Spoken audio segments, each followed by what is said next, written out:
Tips to make your parents happy. By feel_motivated.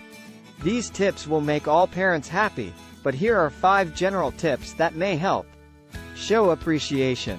Express gratitude for all that your parents have done for you, whether it's taking care of you when you were younger, providing for you, or simply being there for you. A simple "thank you" can go a long way in making your parents feel valued and appreciated. Spend quality time together.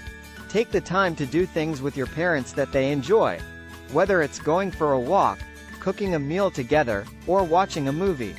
It shows that you value their company and enjoy spending time with them. Help out around the house. Offer to help with household chores or tasks that your parents may find burdensome. It shows that you are willing to take on responsibility and that you care about their well-being. Be respectful. Show respect towards your parents by listening to them when they speak, following their rules and boundaries, and refraining from disrespectful or hurtful behavior. Achieve your goals. Make your parents proud by working hard towards achieving your goals and aspirations. Whether it's getting good grades, excelling in sports, or pursuing a career, seeing you succeed will bring your parents a sense of pride and happiness. Thanks for watching.